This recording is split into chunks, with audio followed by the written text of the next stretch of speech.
Today on Ascend, the Great Books podcast, we are continuing our study of Plato by diving into the Life of Alcibiades by Plutarch with Alex from the Cost of Glory podcast. Alex is fantastic. I greatly appreciated my conversation with him and all of his expertise. We have a few preliminaries on why you should read about Alcibiades before studying Plato and why you should read Plutarch in general. If you are not familiar with the Life of Alcibiades, you are in for a treat. This man is a real-life Odysseus, with all the twists and turns and unbelievable plots to merit that title. Alex will help us navigate Alcibiades' life and pull out some of the most important lessons, like the inherent dangers of democracy. Also, a big thank you to all of you for a successful launch into Plato. I really appreciate all the support. Go check out our Patreon page for our written guides on all of these great books and a new community chat for all those who are reading Plato with us. So join us today as we prepare for our Platonic studies by examining the Life of Alcibiades by Plutarch.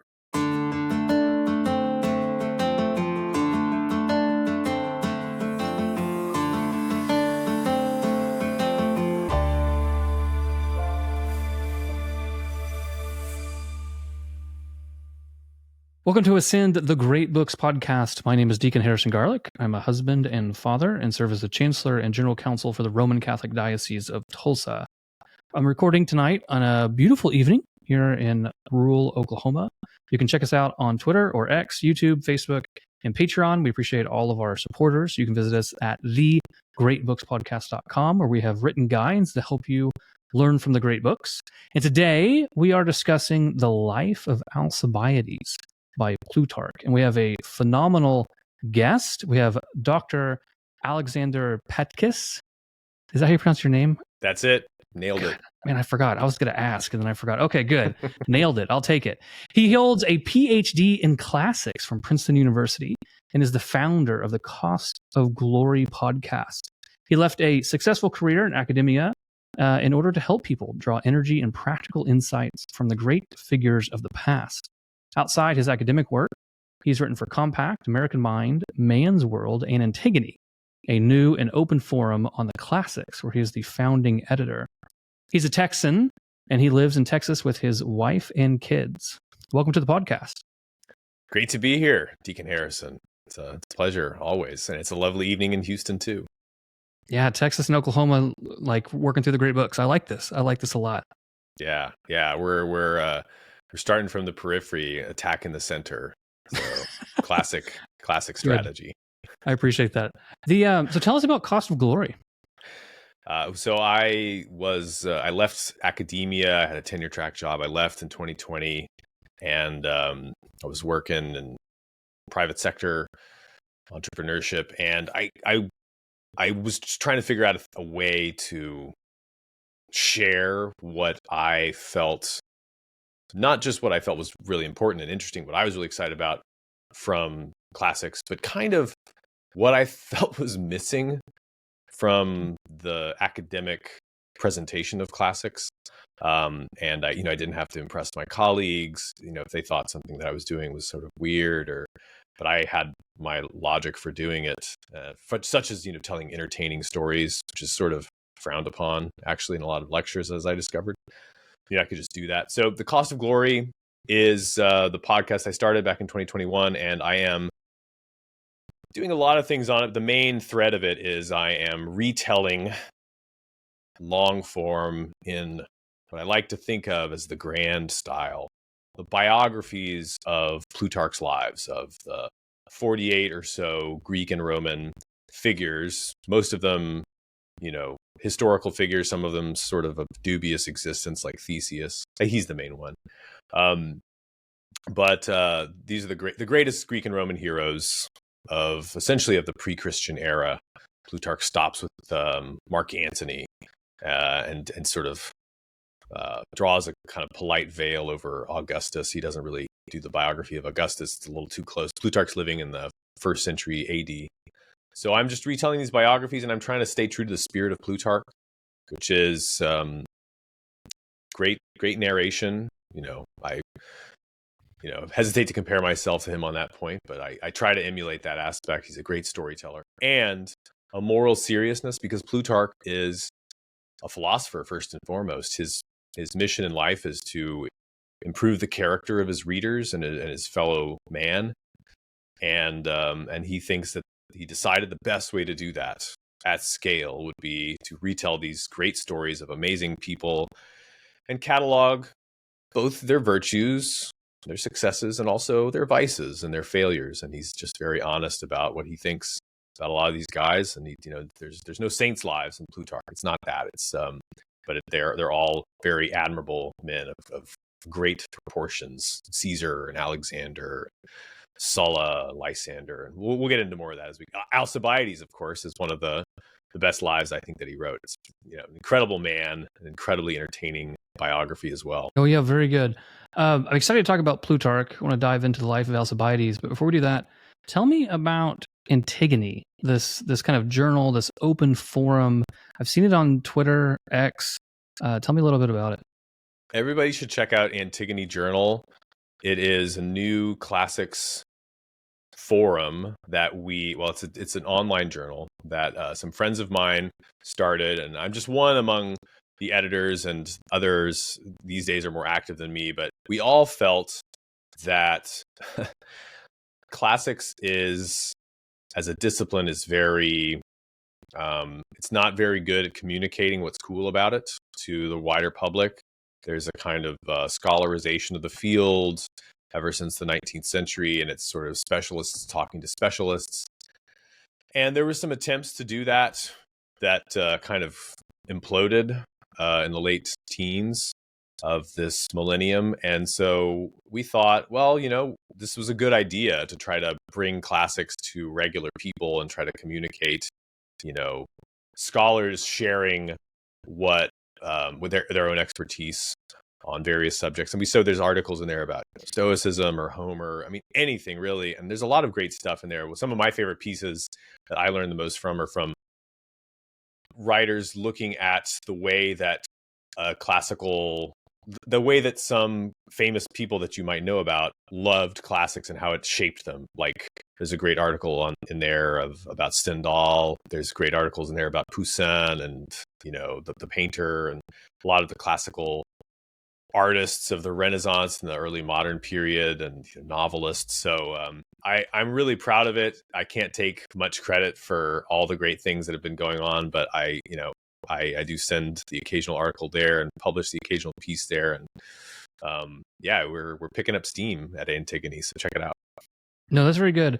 Yeah, I appreciate that perspective, from someone who maybe tumbled backwards into the classics from theology, if that makes sense. Like, that was my main studies was theology, and then kind of tumbling backwards into that. I appreciate, Cost of Glory. I appreciate, what I've seen on Antigone, because I've been somewhat surprised how many classic scholars I run into who don't seem to like the classics. If that makes sense. Like, it's kind of odd, right? Like they don't like it. Like the whole goal seems to be to deconstruct it and tell everyone why this text is actually terrible.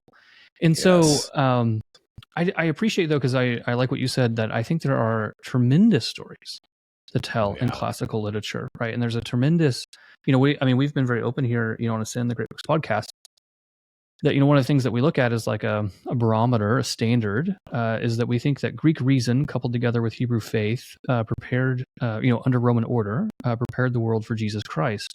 And so there's this deep resonation then of well, what were the classics actually thinking, right? What was the world like amongst the pagans before our Lord actually entered into history? And there's just phenomenal insights, right? If you read Plato, whether it's the Life of Alcibiades or whether you're reading Homer, there's a lot of beauty here. And I think what surprises people is that humans are the same. You read Homer and you realize oh yeah, I know people like this, right? Human nature hasn't changed. I'm not, sometimes modern man thinks that he's atomized away from these people. I'm better than them because I have an iPhone and I can Google things. What would I ever read? What would I ever learn from Homer or Plutarch, right? What would I ever do there? But really, when you read them, you realize the best argument is just to read them, because then you realize oh no, the humans are the same, and these guys are commenting on the human condition. Yeah. And you learned so much about the Christian. I mean, it's hard to really appreciate the Bible for me without the classics. And that's kind of how I ended up there. I actually started learning ancient Greek by accident in college because I wanted to learn modern Greek because I was thinking of maybe going to seminary, maybe doing some youth ministry in the Greek Orthodox Church. I should probably learn some Greek, even though I have this Greek sounding last name. It is Greek, but I knew pretty much no Greek. Like I knew Kalimera, and that's about it. Because we had, my Greek family has been in the U.S. for 3 or 4 generations, and so I had to learn ancient Greek because that's all we had at my undergraduate college. And so that's it was really the seeing from the first semester of Greek, you start to see, oh wow, there's a deep history of the concepts that we use in theology and in the Bible uses. Obviously, the famous example is logos, but there's nature and law and order. I mean, it's just the whole thought world is so explanatory.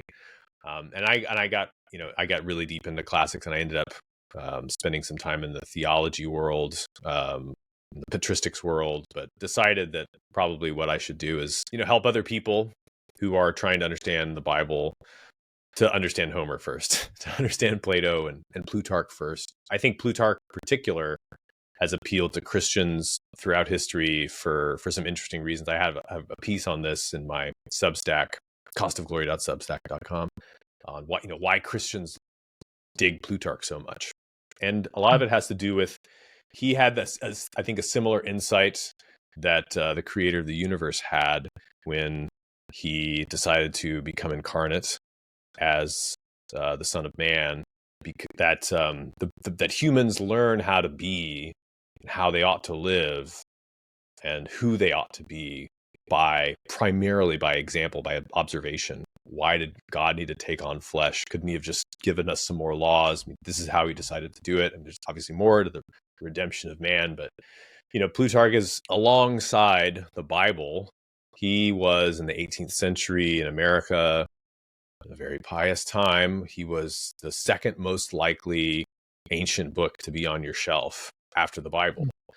And he's kind of gone out of fashion as classics has become more scientized, bureaucratized, and later wokeified. And that's a whole other conversation, which I think is really sad. But he was, for most, basically from Machiavelli, from the Renaissance, the 1400s on, up until maybe the mid-19th century, he was most people's gateway to the classics. You probably would read Plutarch before you read Herodotus, Thucydides, Caesar, even Homer. He's something that, he's such an accessible author in so many ways to readers. He's a little bit hard to listen to. He's a little bit dense, I think. Other classics professors have told me the same, because I'm kind of solving my problem with Plutarch by making an audio version of it, because I tried to listen to it, like some of the recordings I have on Audible or on LibriVox, and I couldn't do it. It's just too dense. I wanted to stop and look things up, and I was like, who is that again? And so I'm trying to kind of solve that problem for people that I needed solved for myself in a lot of ways. But I think he's still a very accessible author, and he really and I think you see this in the Life of Alcibiades. He likes to put greatness on display, even if it's flawed. And he realizes that he's a conduit for something bigger, even though he might have his moral objections to an Alcibiades or a Demetrius of Phalerum or a Mark Antony. He still wants to kind of honor these men for what was honorable. Right. Yeah. I'm a first-time reader of Plutarch, so maybe I should give a little bit of context of, like, we're kind of mainly going in chronological order here on Ascend. So why all of a sudden are we jumping to this Greek historian, right, that lived in the first century AD?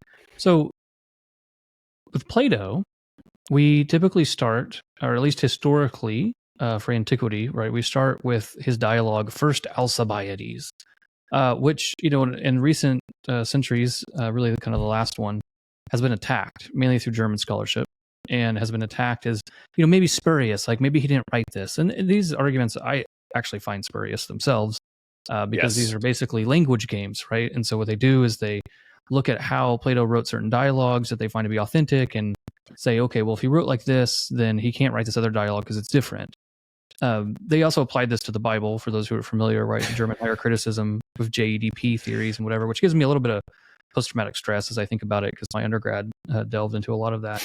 But it's really, I find it, I guess, garbage is the word that comes to mind. Like, I just don't, I think it's terrible. I think it's, one, not really sound. Two, we read scripture, in four layers. Dante and St. Thomas Aquinas talk about this, and they pull from the early church fathers, right? That you have the literal, and then you have the allegorical, the moral, and the anagogical as you read scripture. And all three of the spiritual senses, the last three, are predicated upon the first one, the literal. And so it's not lost on me that a lot of these language games that attack the authorship are attacking the literal side. What ends up happening is that you just end up getting so tossed and turned by the literal that you never really make it into the allegorical or the moral, right? You can't pull these lessons from scripture. And so a similar thing actually happened to Plato, that they attacked these and et cetera. And famously, I guess, if the scripture is not a great reference point, another famous example is that if you apply this to Tolkien, Tolkien didn't write The Hobbit, right? The same author can't write Lord of the Rings and The Hobbit. There's too many differences in the syntax and the words chosen and the approach and the plot and et cetera. It's clearly two different authors, right? And so, again, it's kind of a junk science, in my opinion. And so, historically, in antiquity, people would read first Alcibiades as the first dialogue they would read in their Platonic studies, and really the birth of philosophy. What does it mean to be a philosopher? What does it mean to live a philosophic life? Because for them, this is not an academic discipline, right? This is a way of life. I'm dedicating myself to the truth, and that means I actually have to form my soul in it, and it's going to change. And so the principle of first Alcibiades is know thyself. But the big question then is who's Alcibiades? Like who is this character? And the dialogue, first Alcibiades gets into it a little bit, but his biography is amazing. Like his biography is such a hilarious story. Like I was trying to explain to my wife, who's not terribly interested in hearing about a guy named Alcibiades, but we're in the kitchen doing stuff, and I'm like, no, you don't understand. Like he's the one that started the coup in Athens and then led the army against his own coup. Like I'm trying to explain, like he did these like insane things. And so from my end, and why I appreciate you coming on today, is that I think before we carry on in this kind of studies into Plato that we've started here on Ascend, I think we need to take like a pause and just say, like, who is Alcibiades? And I think this will allow us to have a greater saturation in reading Plato and then understanding like first Alcibiades. Yeah, I think that approach makes a lot of sense. And I'm just going to echo you on the whole spurious versus not spurious. I mean, there are spurious dialogues of Plato, but I really don't believe Alcibiades is one of them. First Alcibiades. Second Alcibiades, I do think is not. And I think that's why it was sort of tipped off for people. Maybe that's debatable. But I had a big axe to grind back when I was writing my dissertation on the letters of ancient philosophers. So we have a lot of letters from ancient philosophers that are not really written by them. It's a great way to sell a book if you say it's written by whatever, Churchill. But there's 13 letters of Plato that survive, and I think that all of them are spurious except number 7. And I think it's really important that everybody read Plato's 7th letter, because it kind of gives his autobiography, and I think it's also, so that's worth checking out. I actually did a podcast with my friend Justin Murphy, which you can find on YouTube, on Plato and on his sort of business model if you want to go deep on this. But essentially, Plato is every bit as much to me a man of action as Alcibiades. I mean, maybe not quite. He's not exactly leading armies, but he's a risk taker. He's getting involved in Syracuse and Sicily. And Plutarch actually has another great biography that's worth reading in this context that you should probably check out, is the Life of Dion, who is he's the brother-in-law of the famous tyrant Dionysius I of Syracuse. And Dion is Plato's guy in Sicily. But Plutarch spends a lot of time talking about the life of Plato, talking about Plato coming to Syracuse and what his experience was like there. Fascinating reading. And I love to kind of flesh out these men and what is the world they're living in. And to me, that helps me understand their ideas. Yeah, so if you like, we could kind of start to jump into Alcibiades. Yeah, no, let's go. Again, first time reader. I had heard all these things about Alcibiades, and I was like, no, surely that can't be correct, or like, no, this is just an exaggeration. And then now reading Plutarch's Life of Alcibiades, like I thoroughly enjoyed reading this. Like, and I think that, I mean, correct me if I'm wrong, but like, I think Plutarch really likes drawing out the juxtapositions in Alcibiades. Yeah. It's like Alcibiades, in a certain way, is a man of contradiction. He's a man of like parallel paths. It's kind of hard to like pin him down. And Plutarch really seems to kind of like play this up. Yeah, certainly.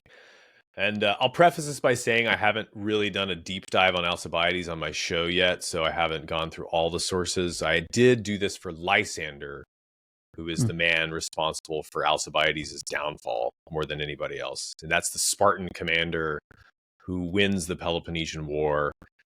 If Alcibiades had been commanding on that day, probably the Athenians would have won the Peloponnesian War, in my opinion. They probably would have had a successful Sicilian expedition, but let's get into it. Yeah, I'm interested to for you to play out that thesis that Lysander is most responsible for Alcibiades' fall, because I might posit that Alcibiades is most responsible for his own fall, but he's a hard man to keep up with. So where are we just like on the timeline? So we're in ancient Athens, like yes. what's going on? So we're in ancient Athens, classical Athens. Alcibiades is born maybe around 450 BC, which is the time after the Persian Wars, but 20 years before the beginning of the Peloponnesian War, the Great War between Athens and Sparta. He's some kind of a nephew or marriage. He's some kind of cousin of Pericles. I think he's like first cousin once removed of the great Athenian statesman Pericles. His dad dies when he's very young, and so he gets raised in the house of Pericles. And Pericles, like Alcibiades, they're from one of the mega families in Athens, the Alcmaeonids. They're from like cream of the crop family. He's a real aristocrat by birth. And so he grows up with a sense of himself, and Pericles is the top politician in Athens from before when Alcibiades can remember. And, so the war breaks out. Tensions are rising between Sparta and Athens ever since the Persian War, when they were allies. They were the two greatest cities, especially after that. Sparta was always a great city. Athens was great after the Persian Wars, especially. And so they start to kind of butt up against each other, and they eventually come to a conflict, which is narrated in Thucydides' great work, The History of the Peloponnesian Wars. But so Alcibiades is living in this time of ferment, and he's got an interesting education because that might be a good place to start. He falls in with Socrates somehow. And he has this very formative experience with Socrates. It is at the Battle of Potidæa, one of Socrates' famous battle experiences in 432. This is actually a little bit before the Peloponnesian War breaks out properly, I believe, that they camp together in the same tent. I think Alcibiades gets wounded, and Socrates picks him up and carries him off the battlefield. And this is an event that Plato narrates in some of his dialogues as well. Like in the Symposium, they talk about sharing a tent together. That would happen in 432 at the Battle of Potidæa, when Alcibiades is a young man and Socrates is a little older. But this was, I think this is a really interesting insight into Socrates. These are the kinds of people that Socrates attracted, He had, as his students, the likes of Alcibiades. Plato is also from an extremely prominent family, top family, and a peer of Alcibiades, a little younger. Plato's, probably about 15 or 20 years younger than Alcibiades. So is Xenophon, the great author of the Socratic dialogues and the Anabasis. Very, very talented, ambitious young men, just surrounding Socrates like bees. And so I think Alcibiades is probably the greatest one of them all in terms of his reputation among the Greeks. Right. Yeah, I think two things come to mind there. One is that we don't typically think about Socrates as a warrior, right? So Alcibiades is a young warrior. We typically don't think of Socrates, but yeah, there's a time Plutarch talks about it, right? That Socrates saves Alcibiades' life, but then like defers to Alcibiades to get the like awards for heroism. Like Socrates is trying to set up a young Alcibiades for a life of like honor and victory and glory. But then in another battle, if I understand correctly, Socrates and other soldiers are retreating on foot, and Alcibiades is on horseback, and he like won't leave them, right? So he's like with them, fighting off the enemy, so Socrates and his comrades can like retreat back. So I think that sometimes like when we read First Alcibiades, when we get there, it's like Socrates is older and he's talking to Alcibiades and like who are they, whatever, but they actually have history, if you will. Actually, First Alcibiades is probably a little bit before that, I would assume, because I think that Socrates probably. I think that Alcibiades is just I'm not even sure if he's out of his teens yet, and Socrates is somewhere in his 40s. But they forge like this relationship that goes beyond just simply philosophical relationships, but actually like they fought in wars together. And I think that's something that we typically don't think of. But can we please talk about the anecdotes of Alcibiades as a child? Like these are hilarious. Like these are like some of these things are like really funny, because Plutarch talks about. By the way, I'm using. I'm sure you have recommendations. I'm using the Penguin Classic Plutarch Rise and Fall of Athens, which I'm assuming is I'll show it up here for those watching the video. This is an excerpt or a section of his overall parallel lives. Yeah. Do you have a translation you would recommend to people? I always recommend people go with the Penguins. If you want to go hardcore and ride or die, I have the Loeb that I use, which is the Facing Greek, and it's got a nice public domain translation. Actually, you can find this at Lacus Curtius. The U Chicago hosts a website with all the Plutarch's lives, public domain. They're the Loeb translations, which are very literal. I've got good notes, but the Penguins are perfectly serviceable. Right. So some of these anecdotes of like a young Alcibiades, I just love. So there's this one in Plutarch. He says once when he was hard pressed in wrestling, rather than allow himself to be thrown, he set his teeth in his opponent's arms as they gripped him and held on so hard he would have bitten through them. The other let go of his hold and cried out, "Alcibiades, you bite like a woman." And Alcibiades answered, "No, I bite like a lion." Like this. So basically, like my understanding is this caricature of him as a younger man is that like he will win at all costs. Right. He loves victory. He loves the glory and the fame that comes from it. And I think that maybe he's always going to have a way of explaining it. Why he broke the rules. Yeah. No, I think break the rules is a really key phrase there, right? Because he just, I guess not to stress it like too much, but like the wrestling is, and there's also like another example where he's like playing knuckle bones, which is like a game, right? But like he will stretch or break the rules for victory. And I think that these anecdotes that Plutarch gives us in a lot of ways are a microcosm of what we're going to see as Alcibiades as an adult. That when he enters the adult world of politics and treaties and, for what is for him international relations, he's okay breaking the rules if it means that he wins. Yeah, very much so. And I also love one of my favorite anecdotes is about his dog. So possessing a dog of wonderful size and beauty, which had cost him 70 minas, which is a ton of money. He had his tail cut off, and a beautiful tail it was, too. His comrades chided him for this and declared that everybody was furious about the dog and abusive of its owner. But Alcibiades burst out laughing and said, "That's just what I want. I want Athens to talk about this, that it may say nothing worse about me." And I think that there's so many of these anecdotes where something will happen and Alcibiades, it's like, "Alcibiades, you're in trouble." And then he bursts out laughing and then he twists it. It's like it's all a fun joke for him. He knows how to get under people's skin. He knows how to get a message out that people will start talking. He wants people to talk about him all the time. That's how you win at the game of democratic politics, right? So I think it's just that kind of that flashy splendor and insouciance it's so kind of alluring to the masses, right? The mob is a woman. Who was it that said that? Oh, Mussolini. Yeah. Oh yeah, So, yeah. and Alcibiades knows exactly how to get under her skin. He does because he's like, I mean, that's something like they really stress. Like he's tall, he's handsome, he comes from a good family. He's loved throughout all of the socioeconomic strata of Athens. He constantly has people talking about him, like cutting the tail off the dog, right? Like he does these things just to get people the chit chat. I love when it's like he wouldn't learn how to play the flute because it would contort his like beautiful face, and so he just decided not to do it.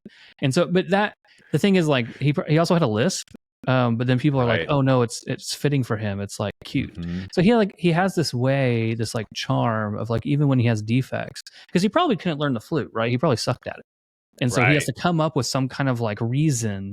No, I'm just like I'm just so magnanimous, right? Like my face is so much more beautiful than everyone else's face that I can't play this like vulgar instrument, right? And this And he like makes the flute uncool thereafter.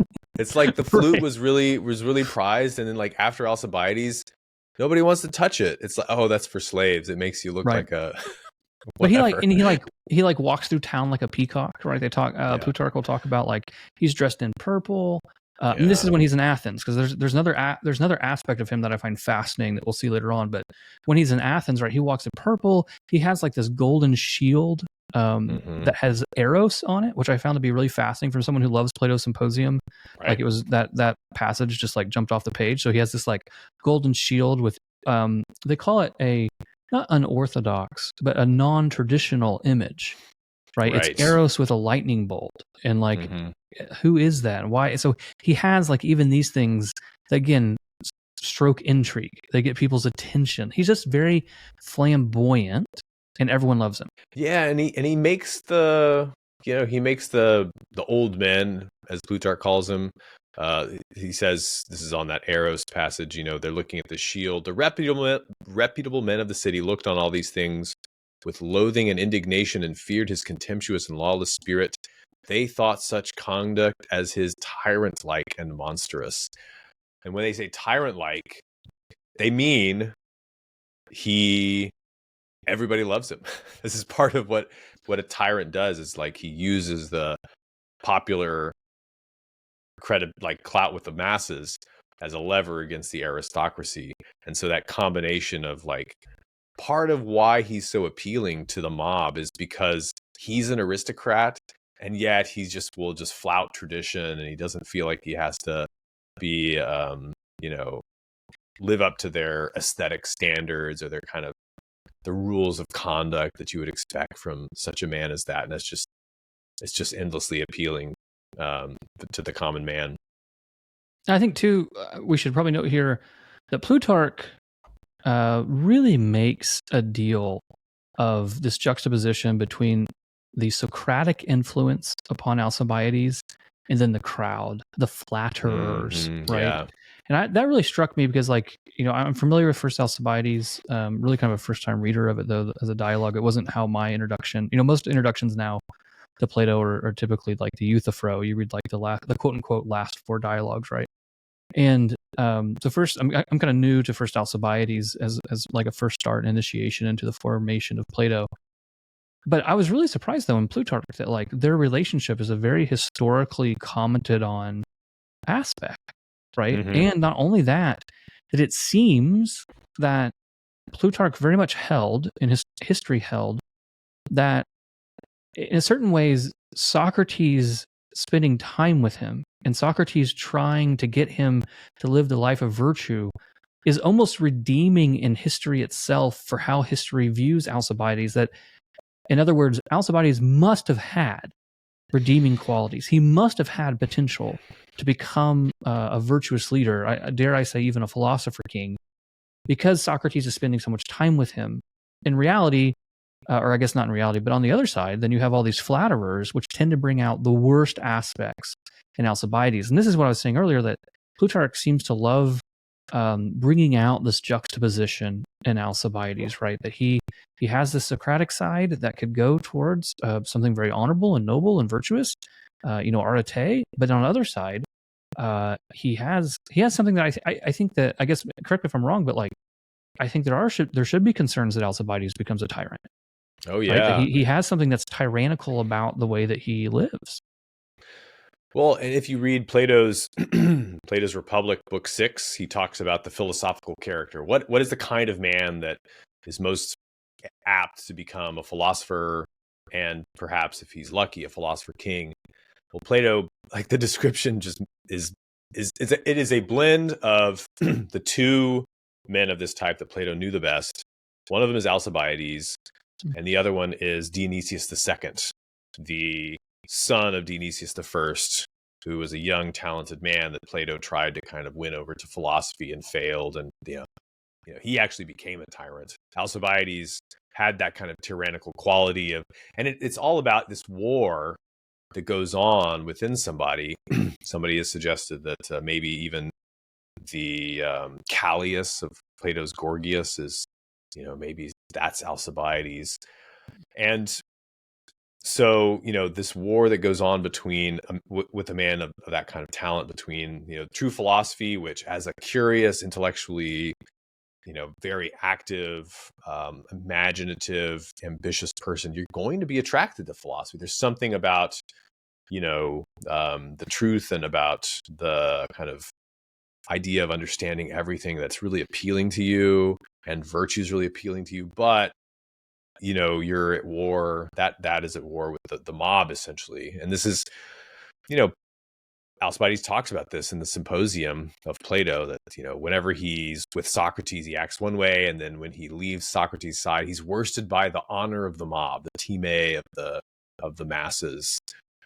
So yeah, he is a tragic figure from the philosopher's perspective. And there is actually, there's this ongoing fascination, I'll end with this, within Neoplatonism, because Alcibiades is the person that so many of these later Platonists read.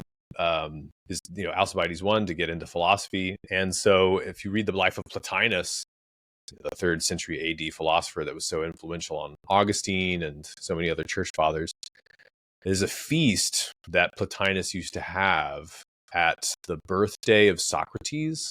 He would have like a birthday party for Socrates. And at this feast, it was customary that the men would give up and give speeches.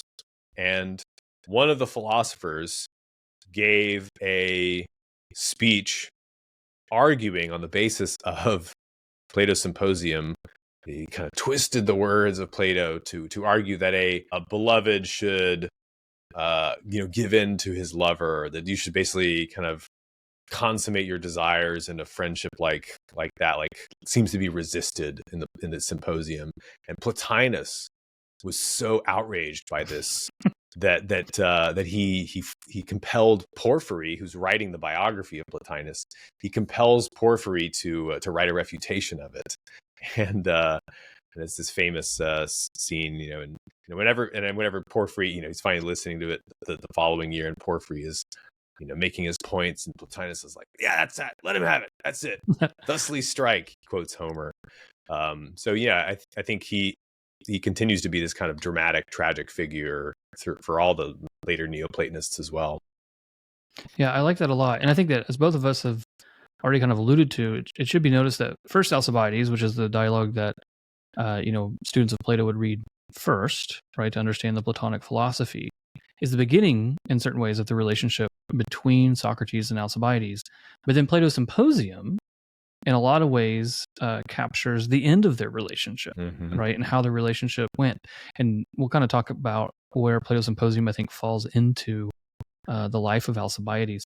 One last anecdote before we kind of get into kind of the beginning of his political life is, I really loved the story of Alcibiades was like going to different teachers to figure out who to learn from. He goes to a school and asks them like where their copy of Homer is, and they don't have a copy of Homer at that school, and so he beats the schoolmaster and leaves. And I was like, I think as a precedent in general, I like that. Yeah. Every student should ask the same question, right, on the same terms. Is this a really good little anecdote? So my understanding is that his, as Plutarch presents it, like his foray blossoming, kind of coming onto the stage. I might butcher this, is at this peace treaty, right? So there's this peace treaty. Yes. How do you pronounce this guy's name? Is this Nicias? Nicias, right? Or So Nicias is, yeah, I say Nicias. Okay, well, I'm from rural Oklahoma, so I'm just gonna follow you, right? Okay. So Oklahoma follows Texas on the pronunciation of ancient Greek names, so we're doing well. Go. So so I guess like the takeaway that I had from this was that Nicias becomes kind of like one of the major contrasts to Alcibiades. So Alcibiades is young and brash and like, yes, let's invade everyone, and I can pull it off, and I can do these things. And Nicias is like very he's more reserved. He's cautioning the Athenians about like what they should do, and so he has brokered a peace treaty between the Athenians and the Spartans, right? And again, this is like, if I understand correctly, this demarcates like the first and second half of the Peloponnesian War, roughly speaking. And so what I really took away from this, because I want to like Alcibiades, right? Like I want to really like him. I really do. And I want to make excuses for him on the expedition to Sicily and things like this that we'll see. But the way Plutarch presents this really caught my attention, in which you have this Treaty of Nicias, right? So that's how it's been contextualized. And Alcibiades sees him as his main kind of political competitor. And so Alcibiades then starts to go through these political machinations to undermine the treaty. Mm-hmm. Not because it's good or bad for Athens, but because it's giving too much fame and glory to his political competitor. And this, to me, is a little snapshot maybe of the worst of Alcibiades, right? So like my personal gain has been mitigated here through the glory of one of my opponents, political opponents, fellow Athenian. Therefore, I'm going to undermine the treaty that he has brokered between the two world powers at this time, I guess with, Persia in the distance, mainly because I need to become more famous than him. Mm-hmm. Yeah, it's not a very noble motive that Plutarch ascribes to him there, and I think that was probably a factor. If you wanted to defend Alcibiades, and I'm not sure Plutarch gives you any ammo on this, and I really, this will be a question that I'll really think about a lot when I do his life properly, but if you wanted to defend him, you would say Alcibiades had much, much bigger ambitions for Athens. And he had this expansionist vision, I think probably already has his eye on Sicily at that point. Athens has this great naval empire. Sicily, Syracuse is the greatest other Greek city-state besides Sparta. And so I think that, at the very least, I think it's fair to say whether or not Alcibiades had, I think in a lot of ways, a man like that identifies his own destiny with the polity that he serves. So it's like Alexander, was he really trying to increase the glory of the Macedonians, or was he trying to increase the glory of Alexander? How do you really pull those things apart? I think you probably look at Alcibiades from that perspective, and I think it'd be a fair way to look at it. But of course, we'll talk about how Athens betrays him and mutual later. But he certainly saw, nobody can question, he saw a lot more opportunity for himself to attain distinction in a war than in peace, than in a conflict where his military talents and his kind of cunning diplomacy skills could really be put into action. And so, what he does is, as Plutarch tells, these Spartan ambassadors are there to negotiate some terms of phase 2 of the peace. I can't remember the context, but he's like the Spartan ambassador in Athens. He's like the proxenos in Athens. He's like the diplomat in charge of the Spartans in Athens. And they come and visit him at his house. He's probably hosting them in his mansion. He's like, all right, guys, I'm on your side. Here's how you're going to persuade the assembly. Here's how we're going to do it. All right. When they ask you what powers you have to negotiate, you have to tell them, and the Spartans have given these ambassadors supreme negotiating authority. They're basically anything that they agree to, the Spartans will agree to bind themselves by. But Alcibiades says, no. You see, if the demos, if the masses hear that, they're going to press their advantage and they're going to think that they can screw you around. Here's what you do. You tell them that you don't have full plenipotentiary powers. And they're like, oh, okay, that makes sense, Alcibiades. We like you. We can trust you. And so when they are questioned in the assembly before the masses, I think it's Alcibiades himself. He stands up and he says, what powers do you have, Spartan ambassadors? And they're like, oh, we don't have full plenipotentiary powers as ambassadors. We're just here to kind of, do some preliminary talks. And he's like, what? How dare you come to Athens? And he turns on them and he just whips up the mob against them. Like, the Spartans aren't even taking this peace seriously.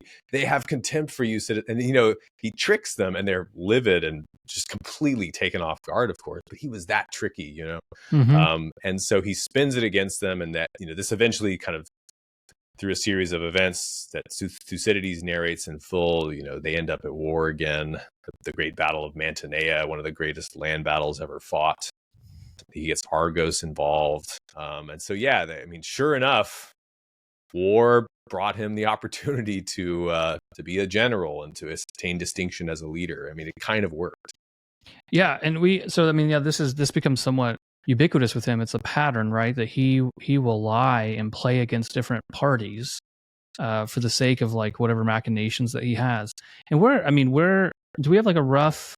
He's young, right? Do we have a rough estimation of how old he is? I mean, this is pretty early into his political career, right? I mean, he hits the ground running. I mean, he is a young man when he's first late appointed 20s general. probably at this point when this happens. Yeah, right. He's appointed a general, correct? Yeah. Strategos, which is one of the few non-elected offices. It's one of the few, I believe they're elected. It's one of the few non-chosen by lot offices. So yeah, he's leading an army pretty early on there. In Mantinea, he's one of the commanders. Mm-hmm. I liked what Plutarch said, kind of hitting on this theme that we've been discussing. He says, this is at 16. I'm looking at the little numbers off on the side of the paragraph. Mm-hmm. He says, in the midst of this display of statesmanship, eloquence, exalted ambition, and cleverness, Alcibiades lived a life of prodigious luxury, drunkenness, debauchery, and insolence. Yeah. I mean, he's just, right? I mean, Alcibiades is this man of contradiction, right, in a certain way. And I'm not sure if it's a contradiction or it's just what you see is like, we'll get into this because there's a wonderful line that Plutarch gives about him being a chameleon. But I think that Alcibiades, he's noble. Like, I guess my question would be, is he noble for the sake of being noble? I don't think so, right? I think he's noble when it has a utilitarian gain for him, right? So if the masses and the assembly and the aristocrats need him to be noble, then he becomes noble, right? That's what works. If it doesn't work, then he's not noble. Like, I don't think, right? This is the anti-Socratic side of him, right? He's not true to himself outside of like material gain of love of victory and honor at all costs. It's not even really a virtuous love of honor, right? It's not like we need to get you to love wisdom in addition to this. Like he just seems to just love winning, and like he was with a child, he'll bend the rules, he'll break the rules, so he wins. Yeah, he's a trickster, and I think that he does have that kind of archaic Greek. Like, his main moral code is benefit your friends and harm your enemies, and win as much glory as possible at all costs, because that's the only thing that's really worth winning. He's looking to figures like Achilles and especially Odysseus. We'll get to Odysseus later on, I think, with the chameleon part. But no, that's why he's such a deeply problematic figure, because in a lot of ways he sums up so much of what Plato was looking for in his ideal students. The nobility, the curiosity, the brilliance, the charm, the restraint. If he needed to be restrained, if he could be restrained, but he didn't really do it for its own sake. He's, as we'll see, he's able to be Spartan around the Spartans, Thracian around the Thracians, Athenian around the Athenians. So he has this control over himself, but he doesn't exercise it because he doesn't he's not convinced, or at least not convinced enough, that it's what he needs to do to be the best version of himself, or to get what he wants at least. Yeah, no, I agree. And you can see too, in certain ways, when we get the first Alcibiades, the dialogue, like one of my main questions I have is why Alcibiades? So, yes, Socrates had historic conversations, but Plato is selecting conversations to present as dialogues. And obviously, when Plato presents them, they have an artistic veneer to them, right? He's making poetic distinctions and intentional decisions on how he presents things. And so it's interesting that like Alcibiades is the one presented as the student that new students of Plato would read and become familiar with, right? And so, like, what is it about him that makes him a good picture for the new student of Plato? Like, what is it? What are his potentialities that Plato's trying to point out? That then historically, because obviously Plato's writing this all after the fact, maybe we can talk about where Alcibiades failed, right? Where was his potential not actualized? I really enjoy that Plutarch cites so many authors. Like, it's just really rich. I appreciate that. Yeah. And he cites Aristophanes on these two quotes about Alcibiades, and they're really excellent. He says, they long for him, they hate him, they wish to have him. Right. It just shows like how, because Alcibiades is a man of contradiction in a certain way, and that seems to echo within the populace. I really enjoyed this one. He says, best not bring up a lion inside your city, but if you do, then minister to his moods. Yeah. Well, that first Aristophanes quote it's like what a pickup artist would tell you how to treat a woman. Get them to yearn for you, to kind of hate you, and that'll make them want you. Like again, he just knows how to get under their skin, right? But yeah, like Alcibiades is also that lion, which is also a metaphor famously from Aeschylus's Agamemnon. Helen reared up in the house, and as she gets older, the lion's. If you have a lion in your house, you can't act like they're gonna be a cat, like a big cat. Like they're gonna be who they are, and I think that the kind of the wild animal that Athens creates with the democratic system is these people who are really talented at just manipulating the crowd, and he was so good at it that he just could not resist using that power. Because this is the ultimate power in a democracy.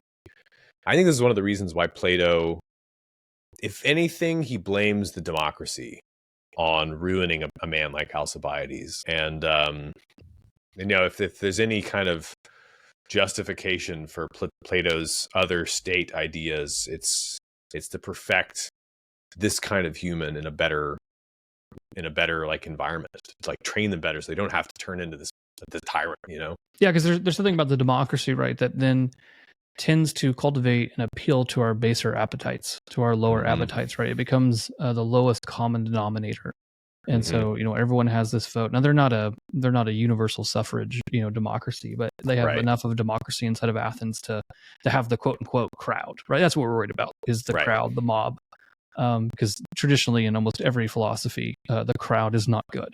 Right. That is not how that works. And so, no, I think that's a really interesting idea, is because it is interesting, too, when Plato presents your first path, your first step on learning to be a good student of Plato, right, this Platonic philosophy, that it's so intertwined with the political, that you study someone like Alcibiades, right? And we'll see when we get the first Alcibiades, there's even warnings about the crowd. And it seems then like it's the mutual defect that kicks in, right, where the crowd produces someone like Alcibiades, but then Alcibiades thrives off the crowd, and it's just a downward spiral in a certain ways. And I really liked it. There was one part here, I think we passed it already, in Plutarch, that I thought was fascinating, that Plutarch just has this like throwaway comment that like, oh yeah, by the way, when Athens sometimes would get someone who was overly powerful, and everyone in the democracy started worrying about them, they would just have a vote of ostracism, and we would just throw them out of the polis. And all of a sudden, you went from being like a strong leader inside the polis and having all kinds of clout and strength to, no, now you're in exile and we throw you out. And I mean, that really kind of struck with me of just like one of the problems of the democracy. Like if you rise too high, right? If you actually leave the kind of lowest common denominator too much, then all of a sudden the mob can just vote you off. You just get voted off the island. Yeah, it's like the tyrant steam valve. They did that to Themistocles. They do it to Aristides. I mean, like so many of their great statesmen get ostracized. So they almost did it to Alcibiades. Maybe he would have been better off if they had succeeded. Right. But well, so he ends up whipping up this war again, and famously persuading the Athenians to attack Sicily on some pretexts. And that's one of the greatest passages of Greek prose literature, I think, is Thucydides' treatment of the Sicilian expedition. Book, I think it's 6 and 7 or 7 and 8. I haven't looked at it in a while, but it's this great arc, kind of tragedy, framed as a massive tragedy. Like there's all this irony, as you feel reading it, and basically it happens because Alcibiades is voted to lead the expedition. The Athenians, because it was his idea, the Athenians also appoint Nicias, his sort of rival, his frenemy. Nicias, an older man, right, and another guy, Lamachus, another guy, Demosthenes, too, not the great orator, but another politician named Demosthenes. And Alcibiades, shortly before leaving, basically they're trying to balance out Alcibiades with some older gray hairs. And shortly before leaving, there's this big scandal right on the eve of his departure. As there were statues of the god Hermes, the Herms were defaced.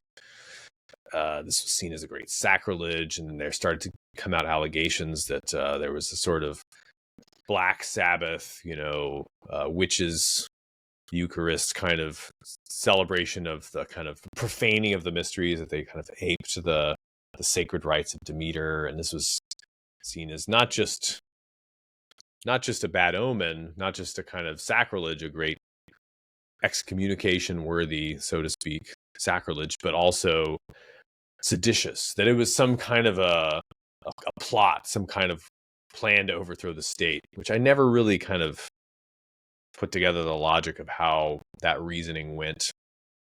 And so they're about to depart for the Sicilian expedition, and this all happens, and Alcibiades gets accused of doing all this, of orchestrating all of this. There's, witnesses are produced.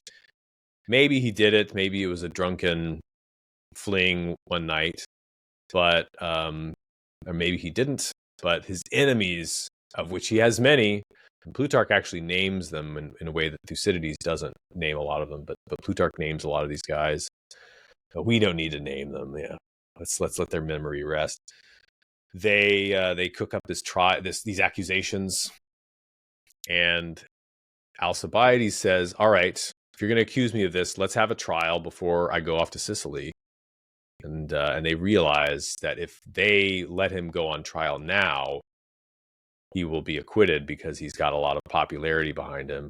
So they let him go. They actually order him to go against his will, even though he protests, like, how can I lead an expedition with accusations of this nature that really deserve the death penalty hanging over my head, sacrilege, asabiia, and piety, right? And so they force him to leave, and then they eventually recall him shortly after he leaves, and eventually the Sicilian expedition goes on without Alcibiades. It's kind of its greatest personality, leading it, the greatest military talent they have, gets recalled to Athens to stand trial. And of course, the Sicilian expedition ends up in disaster. We don't need to get into that. But then Alcibiades decides he's not going back to Athens after they recall him to, stand trial, when all of his friends have left the city and all of the jurors that would be on his side are gone. He knows he's walking into certain death if he goes back home. And so he decides to defect to Sparta, famously, which is just such a crazy turn of events, I think.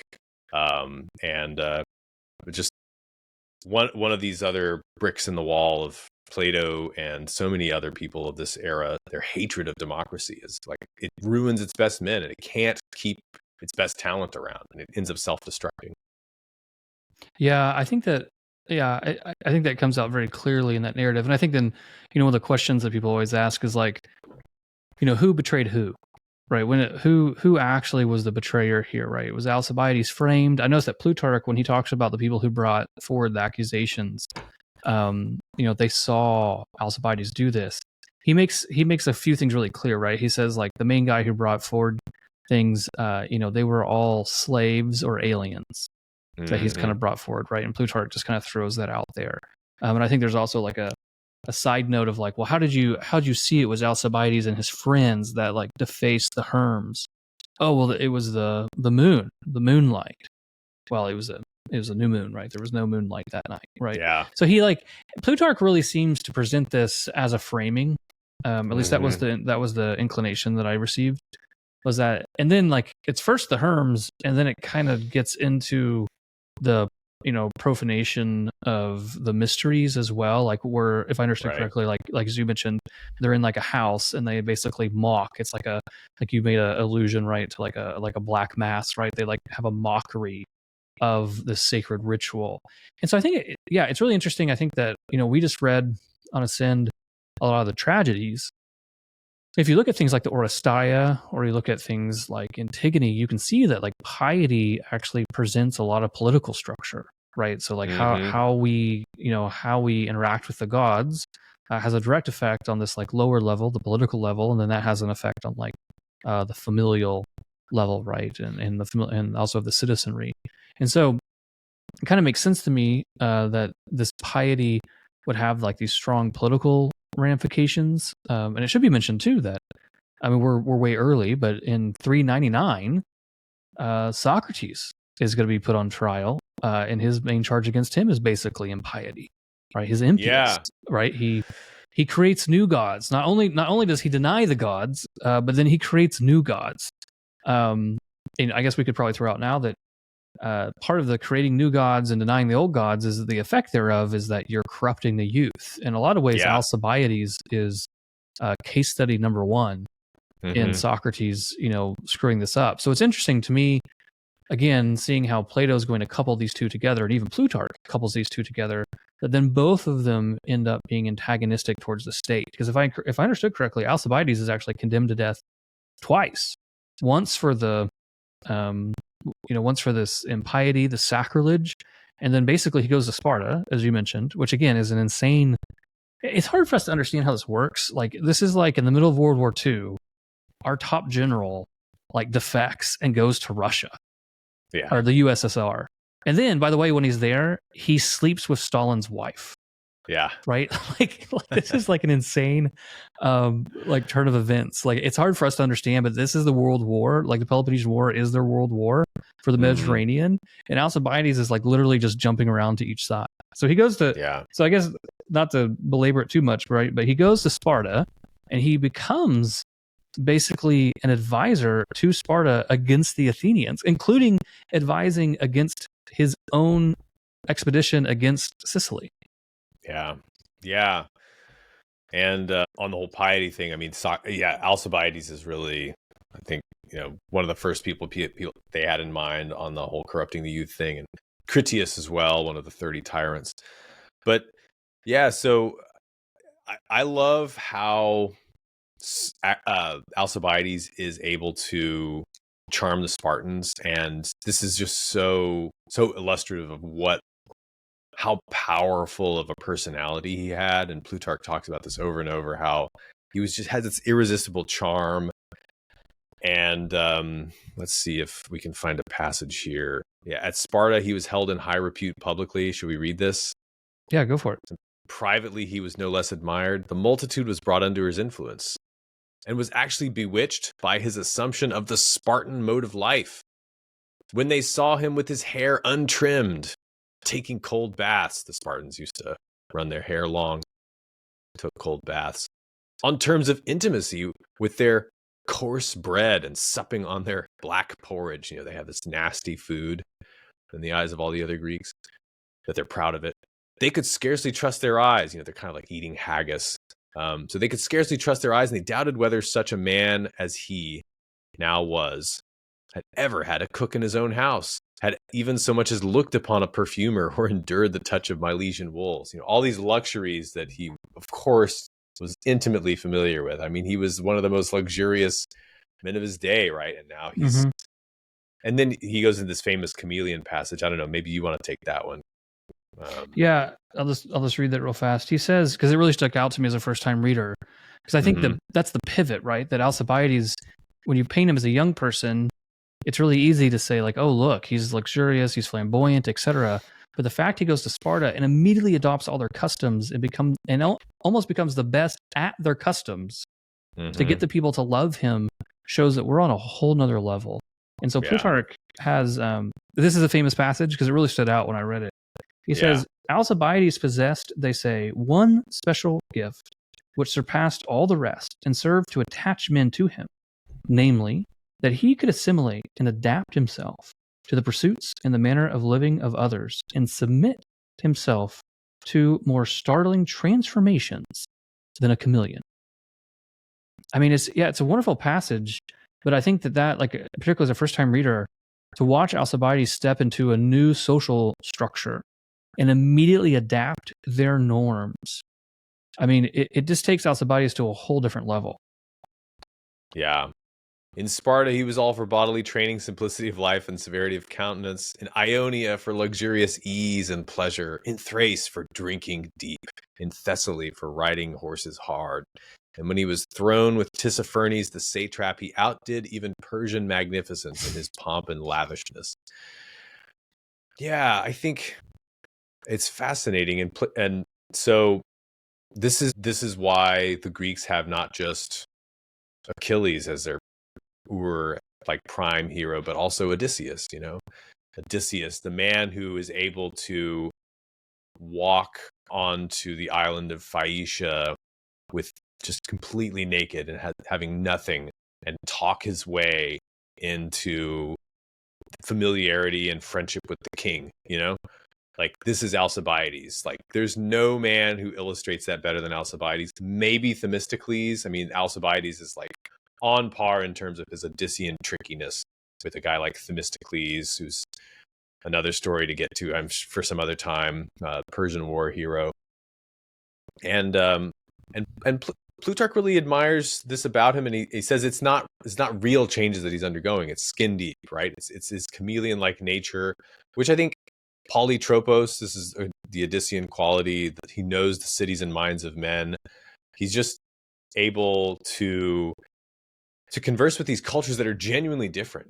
This is what Greek cosmopolitanism looks like. It's not just that we're all the same and we all, there's not like this kind of base of common culture in the Greek world, especially when you get to the people like the Thracians and the Persians. Like, these are really, really different peoples, and the guy who can master them all and to charm them, and to charm them in their own way, in their own language, and not just with who he is as an Athenian, but who he can show you how to be. I mean, it's just a brilliant quality of the Greeks, I think, in general, but Alcibiades really, really, really embodies that virtue of the whole civilization as a whole.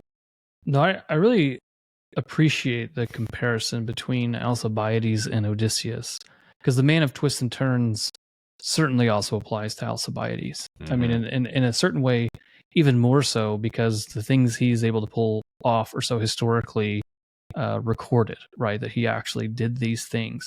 I wonder too how much Plutarch's trying to put that in our mind, because one thing to note is that Alcibiades escapes the accusations against him about the sacred mysteries and the mutilation of the Herms, but others don't.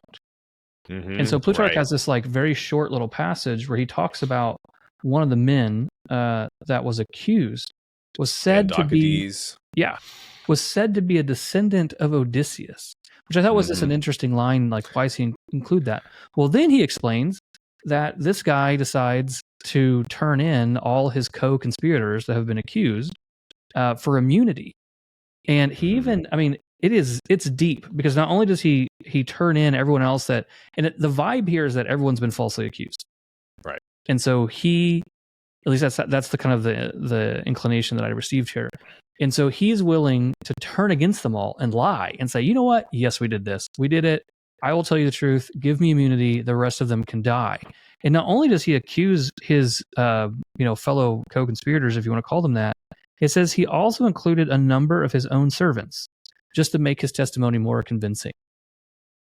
Like, that is the most Odyssean, because I'm not, I mean, those who have, followed us on Ascend, the Great Books podcast, know that I have a lot of hesitations when it comes to Odysseus. I think he's a very complicated character. And I tend to focus more on his negatives, mainly because I think I get annoyed when people focus on like the coming home story, like it's some just like grand, virtuous, like the man loves his wife and wants to see his son again. But, Agamemnon accuses Odysseus in the Iliad of basically using others as a meat shield. Right, that like you're the man of twists and turns and tactics, but for some reason you're always in the back and other people in front, and you always have people between you and danger. Like, what's going on here? And you see this over and over again in the Odyssey, where he doesn't tell his men about things. He's very duplicitous, and he's a survivor, but he does so often at the expense of his men, right? And so this, like, Plutarch kind of just masterfully referencing Odysseus here seems to be packed with a lot more than just like a little statement about lineage. Yeah, I think that's fair. And Docades is a very tricky guy himself. We have that speech on the mysteries. He was an orator, and so it was a dirty business. Yeah, a lot of people lost their heads over this.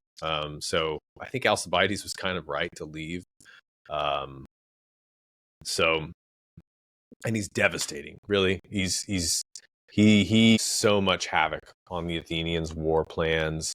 We don't need to go into all the details, but he's the one who persuades Tissaphernes, the Persian satrap, to play Athens and Sparta against each other and gradually grind them down. Well, wait. Can we talk about why he had to leave later? Can we talk about why he had to leave Sparta? Because this was like this was just like another. I mean, this is just like, I am living life, like just like straight vitalist. Like, hey, things are good. You're living this kind of ascetic life in Sparta. They've accepted you. Things great. And then it's like, you know what? I'm going to sleep with the queen of Sparta. Like, I'm just going to do this. And the thing is, it's like, what's funny is, funny in kind of a dark way, neither one of them even try and hide it. Like, Alcibiades wants people to know that he's bedded the queen. And then the queen, I couldn't believe this, because I was just waiting for her to lose her head. I don't really understand this dynamic. Like, the queen then openly is like, yeah, I slept with Alcibiades and I'm really proud of it because he's an amazing guy. And by the way, I'm going to name my child Alcibiades. Yeah. And she does. She gives birth to a boy. And I don't understand, like, maybe I don't understand the customs. Like, I don't know how Sparta didn't just like chunk her off a wall or something, because that's kind of what you're used to in these histories.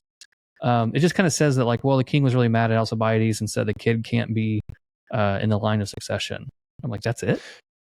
Yeah, right. Well, it's funny, in the life of Lycurgus, Plutarch talks about this, how the Spartans they were kind of liberal when it came to the whole whose wife is whose thing. And like, often they would, an old man with a young wife would like allow his wife to sleep with a younger strapping man so as to have children, and then he would claim them as his own. They were very like eugenic in a way, as long as it was like, the right kind of man. So I think that there might be some of that dynamic going on, that they have a kind of open-mindedness about, welcoming talented children into the Spartan fold. Sparta already has probably a problem with oliganthropia. Like, they don't have a lot of talented Spartans. Actually, it's an oligarchy and shrinking. But no, it's incredible. And Alcibiades even said, "I want my son to be among the kings of Sparta." It wasn't just a fling. It was like, I want to impregnate this woman. That was the plan. And he really did it. And actually, Leotychidus, this is a story from the life of Lysander.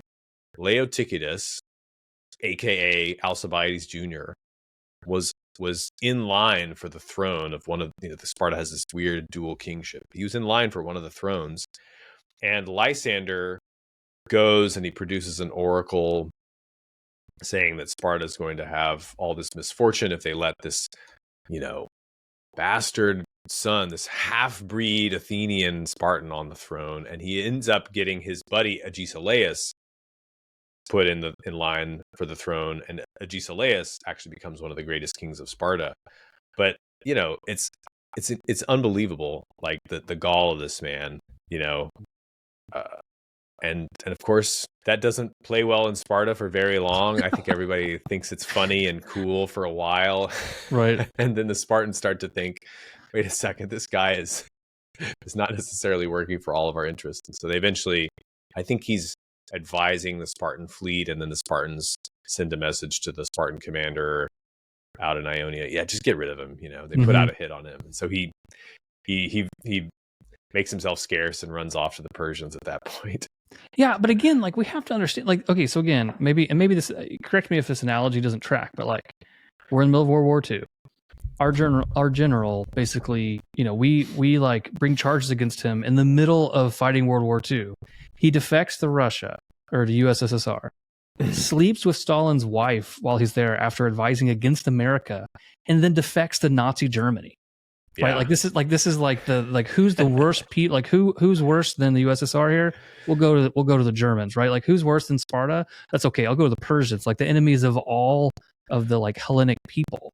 And then he does the same thing, right? He's a chameleon, so he becomes flamboyant. He's what is this? What's their governor called? Or how do you pronounce this word? Satrap. Well, it's just like it looks. Yeah. Yeah. And so like he's like then advising, or my understanding is that he's basically, because then this becomes like peak Alcibiades. He's advising then against now Sparta and Athens. So he's like a traitor to like his entire race of like Greek Achaean people, right?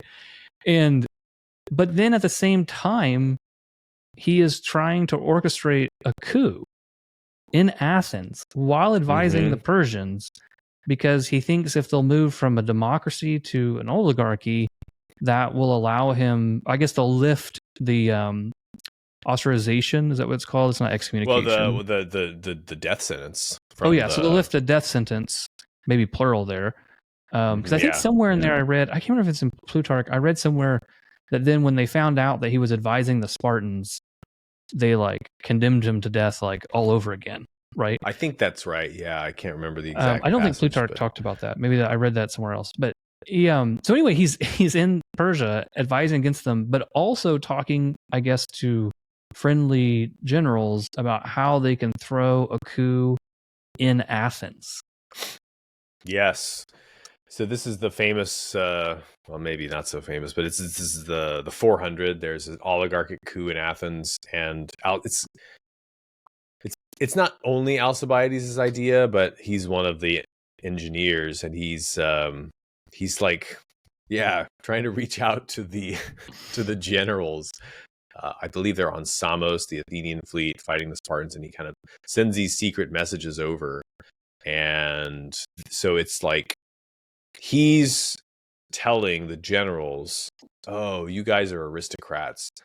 I don't really want to go back to Athens for the sake of the mob. I just want the aristocrats to be in charge because the mob is terrible and she's a fickle lover and so on. And they're open to this for a while, but then one of them isn't convinced. Phrynicus, I think, is his name.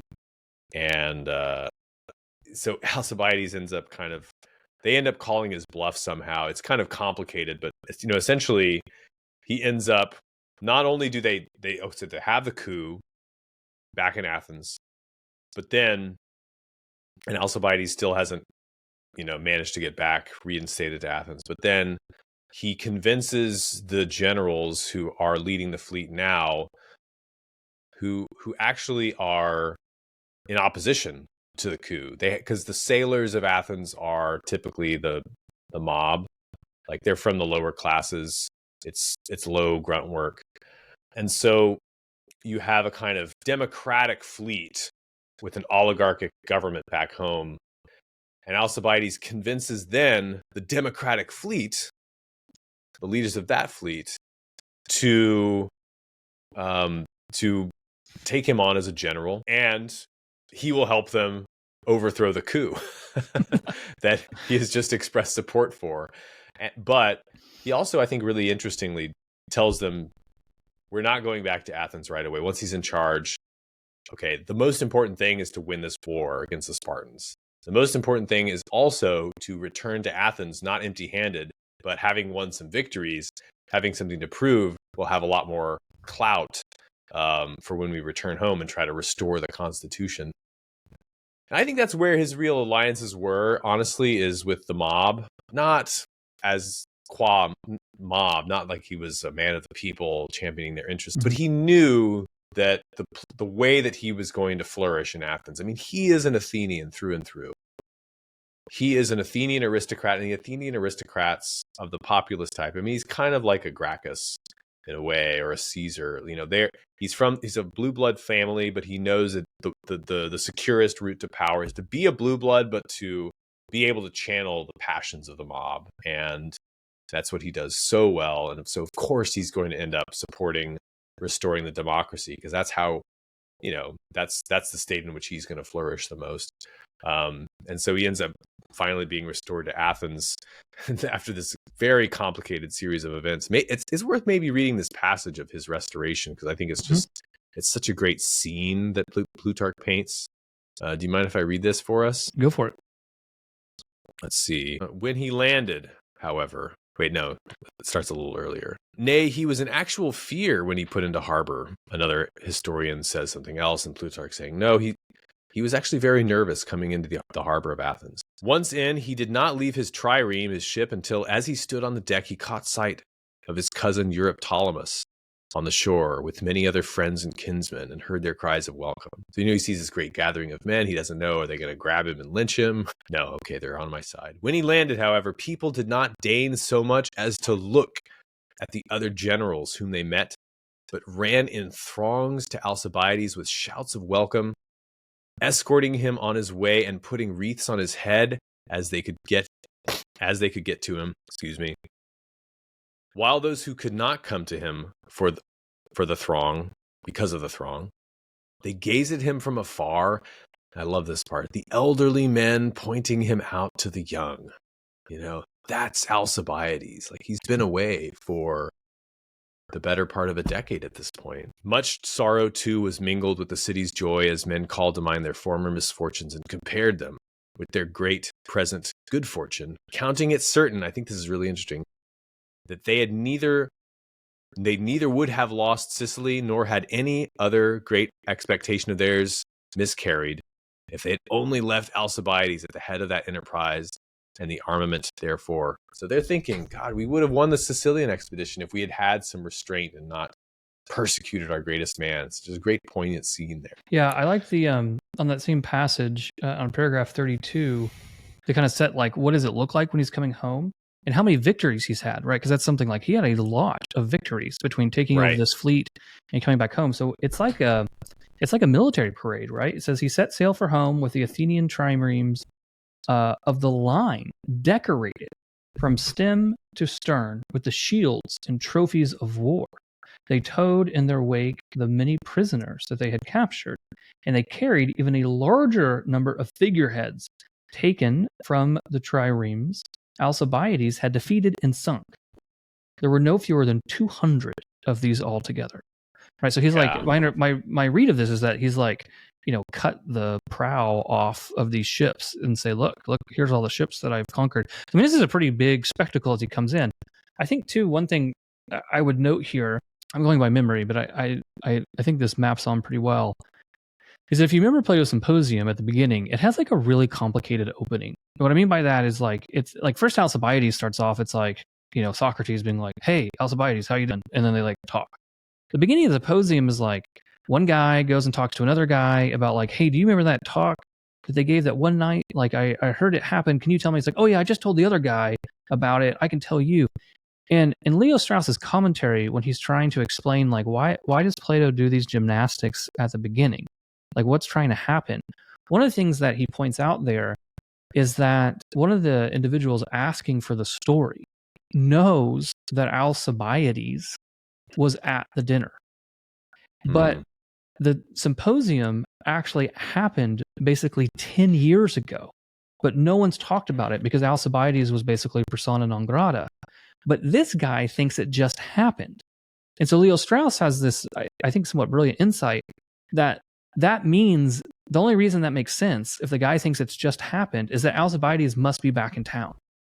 And that so Alcibiades come back. He has like this, big parade, etc. He's been welcomed, and people now start hearing, well, do you know that there was this dinner? Like, do you know that he had this conversation with Socrates? Do you know? And people are like, oh, what happened? Like, etc. But it's actually a conversation that happened 10 years prior, basically before the Sicily expedition. And so it's a really interesting mapping on of in what Plato's kind of playing with there, because I think that you have to ask, like, why do this? It's an artistic retelling. Like, why have all these gymnastics? It doesn't matter.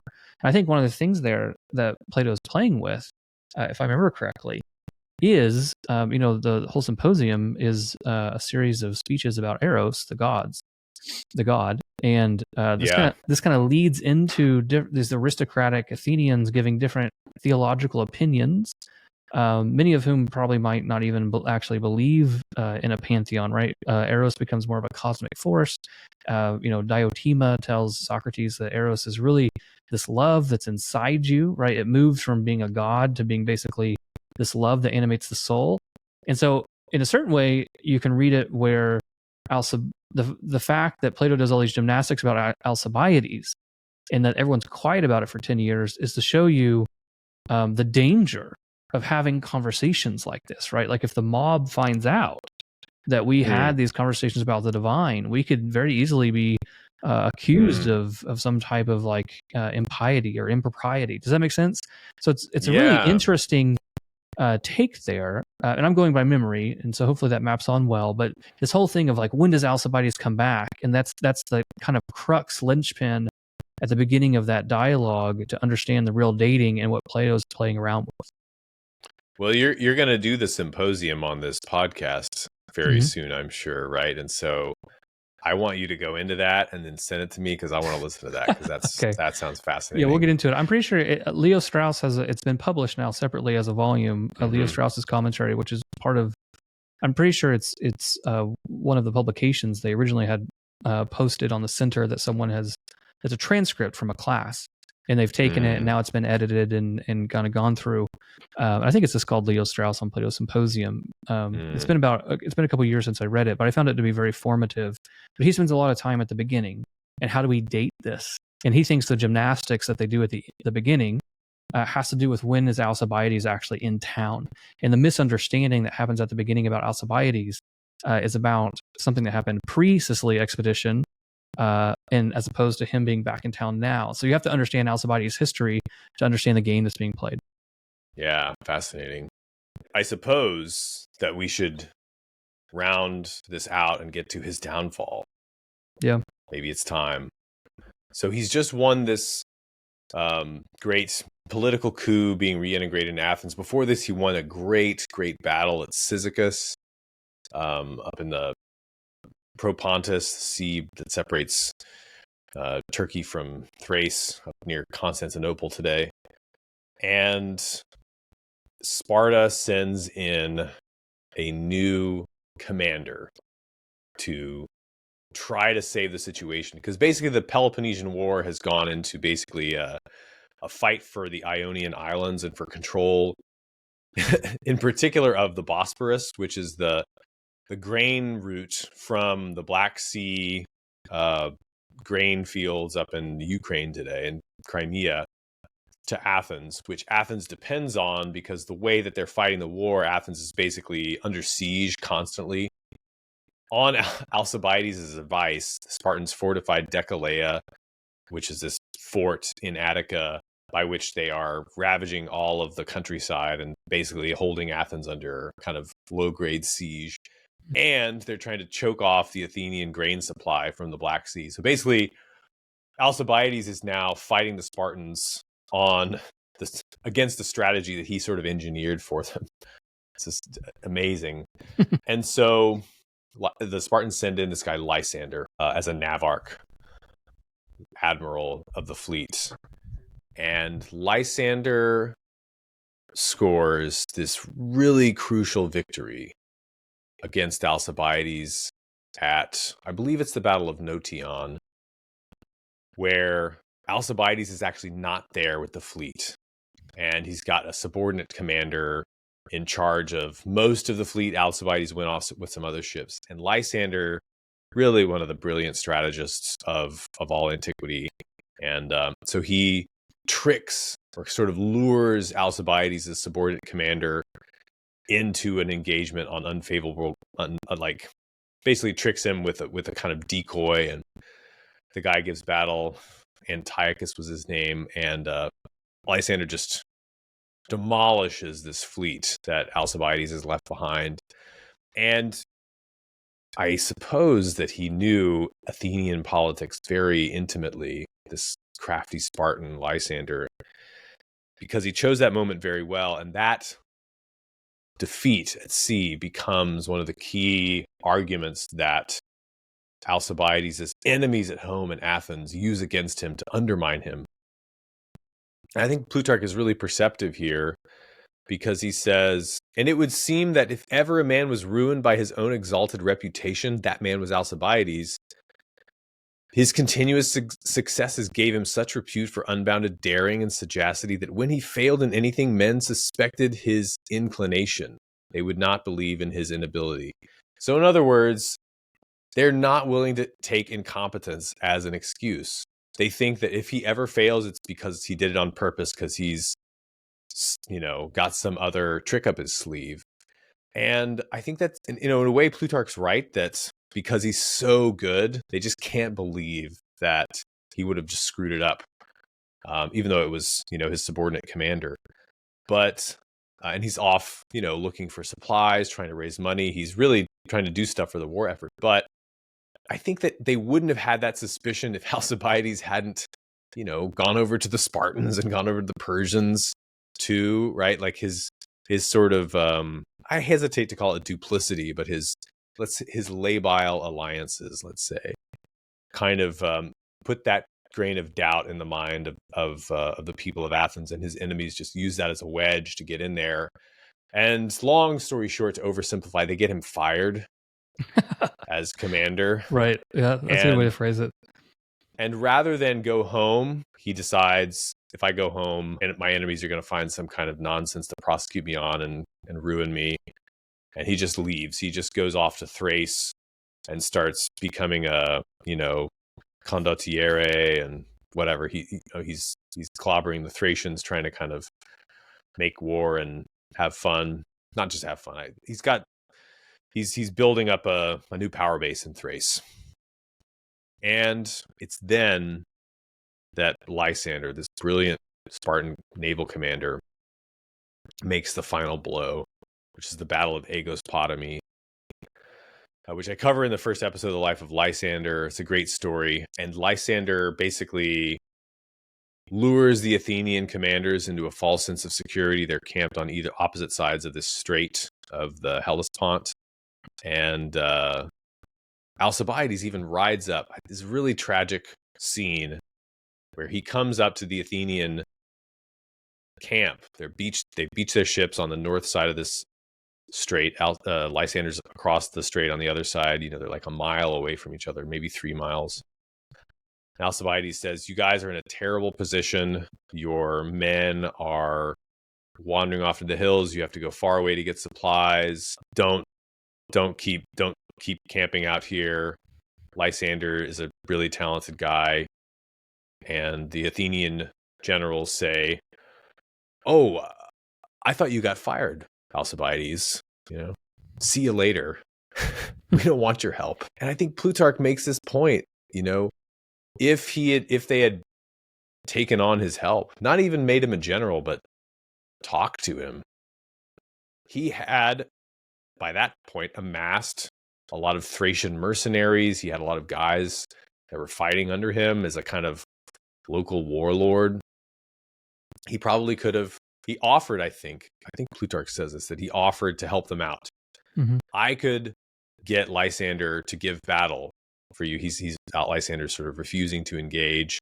luring the Athenians into a false sense of security. He says, I could provoke Lysander to give battle whether he likes it or not. He probably could have Alcibiades could have crossed his Thracian mercenaries over and raided Lysander's camp and ruined this whole plan. But instead, the Athenian generals just kind of keep getting more slack, and eventually Lysander just storms them late one afternoon and just annihilates the entire fleet. And with that, and he executes like 3,000 prisoners. It's really bloody. And with that, basically, Athens has no fleet. Lysander controls the grain supply, and they just have no more cards to play. And that's the end of the war. They surrender after that. Lysander famously installs the 30 tyrants, which is the regime that Socrates was associated with, that he mentions resisting in the Apology of Plato. That's Lysander's doing. Another really fascinating story, I think. Very complicated, kind of politically. But it's because it's because basically the 30 tyrants, this is new oligarchic regime that's a pro-Sparta oligarchic regime that Lysander installs. The 30 tyrants, as Plutarch tells, were sure that Athens would never maintain peace with Sparta as long as it was a democracy. So we should keep this oligarchic regime, Spartans. And the oligarchy will never be undisturbed as long as Alcibiades is alive. He's always going to try to find a way to undermine us, to turn it back to a democracy. We can never rest assured, and therefore you, Spartans, can never rest assured until this guy is dead. And they persuade the Spartan authorities, and Lysander, kind of against his inclination, as Plutarch says, gives the word, and they basically find Alcibiades in his little fort in Thrace. They surround him. They set the place on fire, I imagine, with burning arrows. And then he charges out one night. It's the middle of the night, and just dies fighting in a hail of arrows at his Thracian hideout. And maybe it's worth reading this last passage. The party sent to kill him did not dare to enter his house, but surrounded it and set it on fire. When Alcibiades was aware of this, he gathered together most of the garments and bedding in the house and cast them on the fire. Then, wrapping his cloak about his left arm and drawing his sword with his right, he dashed out, unscathed by the fire, before the garments were in flames, and scattered the barbarians who ran at the mere sight of him. Not a man stood ground against him or came to close quarters with him, but all held aloof and shot him with javelins and arrows. Thus he fell, and when the barbarians were gone, Timandra, that's his girlfriend, took up his dead body, covered it, and wrapped it in her own garments, and gave it such a brilliant and honorable burial as she could provide.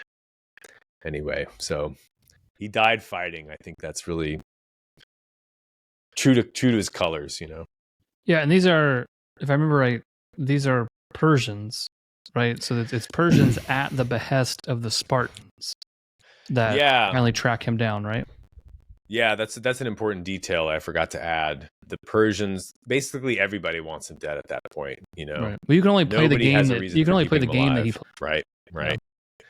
Yeah, it's got to be in somebody's interest to keep you alive, and then it just there weren't any more of those people anymore, sadly. Right. Yeah, it's just a fascinating life. I mean, it's one, I really just enjoyed reading Plutarch because I haven't really read that much classical history.